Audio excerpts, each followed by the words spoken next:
David, thank you very much for that. Really enjoyable. Just your latest book, which is What Every Teacher Needs to Know About Psychology.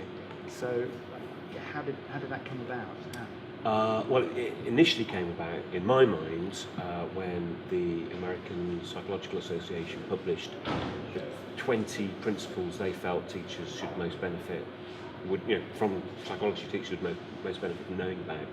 And I read through it and was quite critical, and felt that. Critical in terms of. I think some of the things that they were saying about the research, they'd say this is what the research says, and therefore teachers and schools should do this. And I read it and thought, well, okay, some of the research says this. Here's some bits of research that they haven't covered or mentioned, which maybe contradict some of those things. And so I don't think it necessarily follows that teachers should do the things that they've suggested. So I wrote a series of articles about those principles, which at the time I felt might make the basis for something more substantial. And then Nick Rhodes, who's my co-author on that, is an actual psychologist, which is pretty good, because he went through and sort of made sure I understood some of the claims that I was making, and he was very, very good at sort of introducing me to things that I hadn't. Because there is that kind of pseudoscience which permeates psychology and neuroscience sometimes, particularly in education, doesn't it? Yeah, I think there's a tendency amongst teachers who, because we don't know very much about the brain, it's not an area that's probably covered sufficiently in teacher training, that we're quite susceptible to people making outlandish claims. And I think so. Really, the book is to sort of try and inoculate teachers against some of the sort of worst excesses. And it's structured. Some of the chapters are very short, aren't they? Some of them are very short. Some of them are preponderously sort of lengthy. And how did you decide to structure it? So in terms of the kind of the narrative, I guess. Yeah. So it's in three parts. The first part is on learning and thinking, and which I think is probably the most coherent part of the book. Each of the chapters are self-contained, discrete. There's no assumption. We've made a deliberate assumption that anyone reading one chapter won't necessarily have read another. So some ideas are repeated in order to not run into that problem. So that story in the first part starts with evolution, what we can perhaps claim based on what evolutionary psychology tells us about how we've developed and adapted to our environment. And then we look at memory, so we look at, in isolation, working memory, long-term memory, as well as cognitive load theory, which I saw recently Dylan William had said was the thing that was most important for teachers to know about. Did you see that? I did see the tweets, So that's covered in there, and then from that we move on to areas about like practice and context, and it finishes with a chapter on instruction. So what logically would follow from all of the things we've covered about how the brain works, how human beings learn, what instruction might look like, following that kind of rationale. And did you envisage it as a tool for teachers to be able to utilise in order to teach better? Yeah, very much. I mean, what we did is we had read, both of us had read a book by Professor Richard Wiseman, which looked at self-help. And what he does, we thought very well in that book, is he does a research summary and then says, okay, so what might this look like within your life? And basically finishes off with a series of top tips. And so we very consciously echoed that structure. So each chapter was a summary of the research. There's a section called Into the Classroom where we look at how that might make itself evident in a school setting, and then it follows with a series of bullet points of things that teachers might want to think about. And later on it goes into behaviour, doesn't it? Yeah. And behaviour as in how schools manage behaviour. Yeah. So the second part's all about behaviour and motivation. That's we not. Hopefully, it's not our fault, but we felt that was a less coherent part of the book, just because the research is less clear, and there isn't the research on learning and thinking we felt was much clearer. It was a single direction.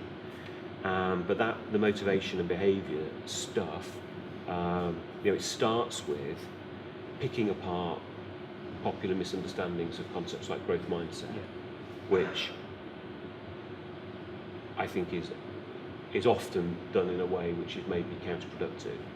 And well-intentioned, but counterproductive. And growth mindset, it seems to pervade pretty much all of education, particularly primary.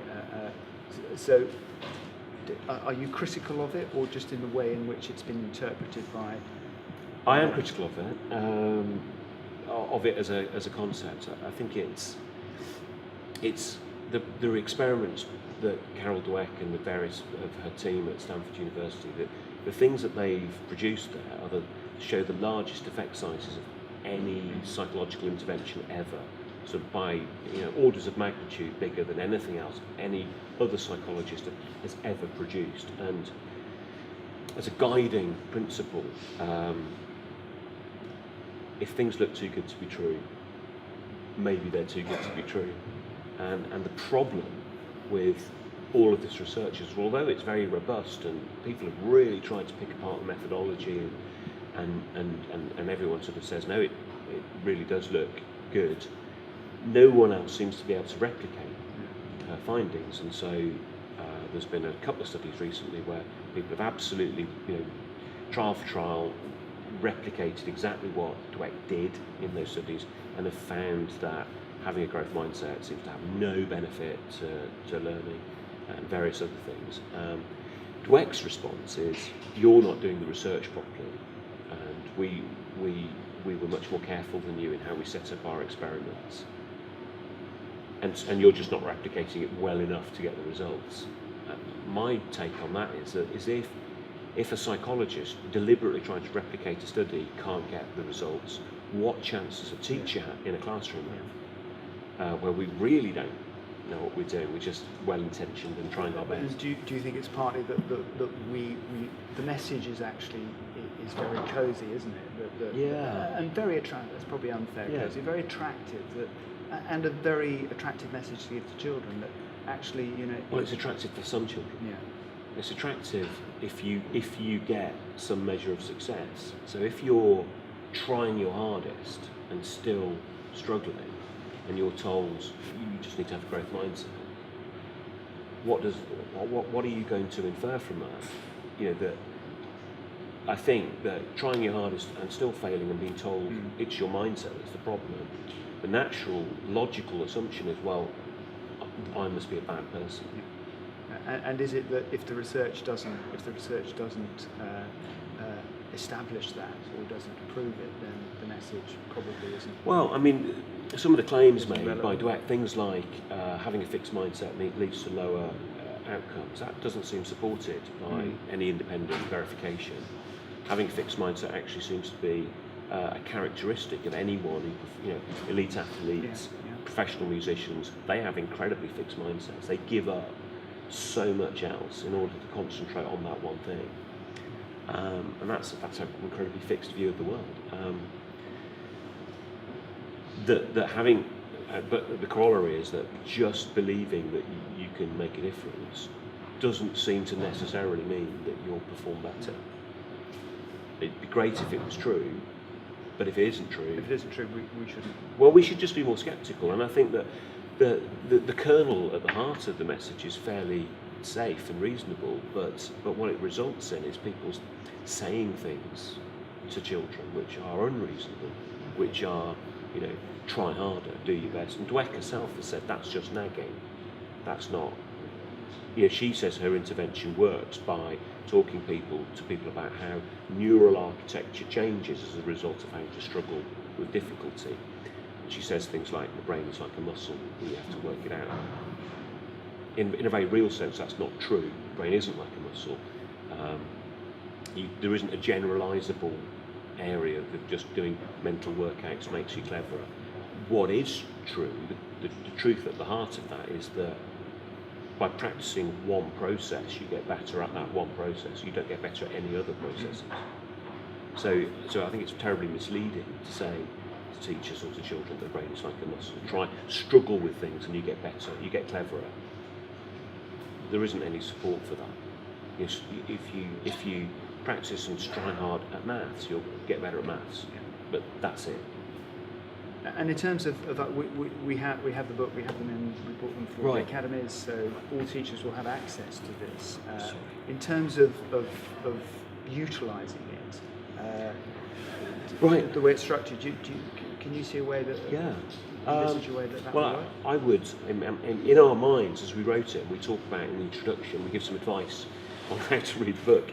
It's not meant to be devoured in a single sitting. I think it would be a frustrating read to consume that way.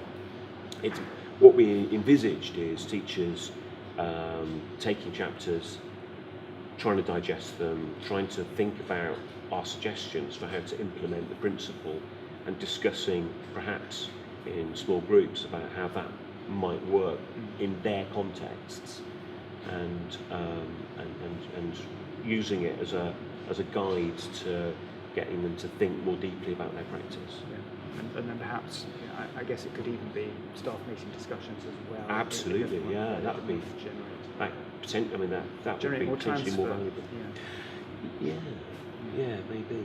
And the third part of the book is on things that we think teachers should be more sceptical about, and not things that are necessarily bad. So does that link wrong. back to your previous book that you talked to us today about if everything, what if everything is all about education?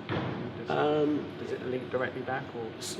Yeah, it's very much in the same tradition, but we very deliberately and consciously didn't choose really obvious targets that lots of people have already dismissed, things like learning styles. We don't really consider that because we're probably wrong, but we think everybody, if someone wants to see what's wrong with learning styles, there's already lots and lots of stuff out there.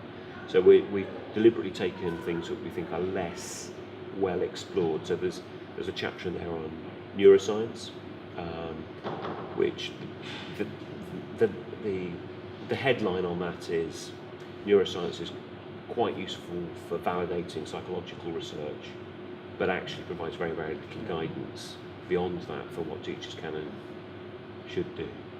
There's a chapter in there on attachment theory, so something really, really specific, which we think is a real thing, but we don't think there's necessarily a good thing for teachers to teach some children, to treat some children differently as a result of amateur diagnosis. And then there's a chapter on things like creativity, which we very much think exists, but not necessarily in the way that's commonly understood. So it's quite sort of... Can it be taught? Well, not as a generalisable skill. You can become more creative the more you know about an area. But one of the things we caution in there is that creativity isn't necessarily a desirable attribute all the time, and that people who are truly creative are bloody irritating, and be careful, be cautious about what you wish for. So yeah, I can't remember what else is in there, but it's fun. If teachers were only to read one section, would you say first section one? Section yeah, one, for sure. Okay. It's at the beginning for a reason. Absolutely. Yeah. Okay. Well, David, thank you very much indeed for your time today. It's a great pleasure. I'm sure we will have lots of feedback. Oh, I'd love to hear it. Thank you. Thank you.